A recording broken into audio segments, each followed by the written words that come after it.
বাংলাদেশকে বুকে ধারণ করে, দেশপ্রেমকে বুকে ধারণ করে আমাদেরকে পথ চলতে হবে। কোনোভাবে উগ্রবাদী শক্তি, যারা পরাজিত শক্তি, তারা যাতে কোনোভাবে ষড়যন্ত্র করে এই দেশকে দ্বিধা বিভক্ত না করতে পারে।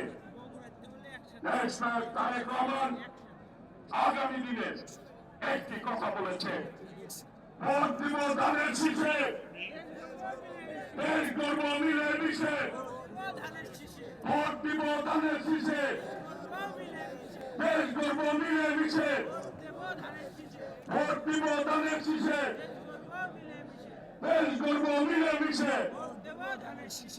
এই দেশকে আমাদের সবাই, সবার দেশ, কারো একার নয়। সেই জন্য সকলে মিলেমিশে আগামী দিনে এই বাংলাদেশ গড়ে তুলতে হবে। দেশনায়ক তারেক রহমানের নেতৃত্বে একটি আধুনিক বাংলাদেশ, গণতান্ত্রিক বাংলাদেশ আমরা গড়ে তুলব ইনশাআল্লাহ।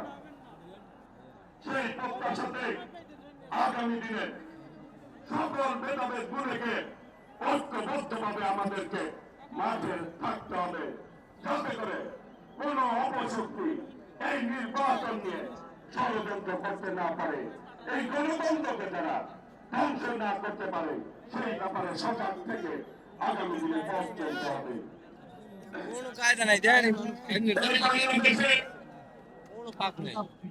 কেউ কোনোদিন ষড়যন্ত্র করে সফল হতে পারে না দেশের বিরুদ্ধে, গণতন্ত্রের বিরুদ্ধে।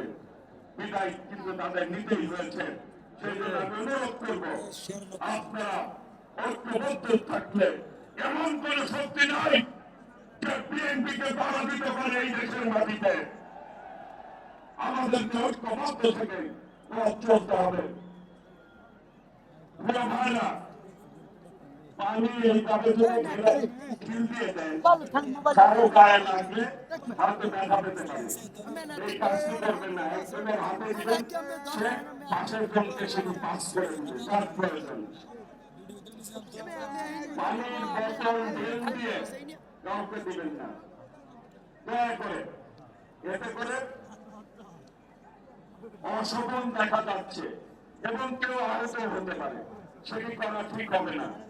কাজে আমি অনুরোধ করবো, কারো পানি লাগলে আপনারা দিবেন, সেটি একজনকে দিবেন, সে হাত দিয়ে আরেকজনকে দিয়ে দিবে। তাছাড়া অল্প কিছুক্ষণের মধ্যেই আমাদের ভারপ্রাপ্ত চেয়ারম্যান দেশনায়ক তারেক রহমান আমাদের মাঝে উপস্থিত হবেন।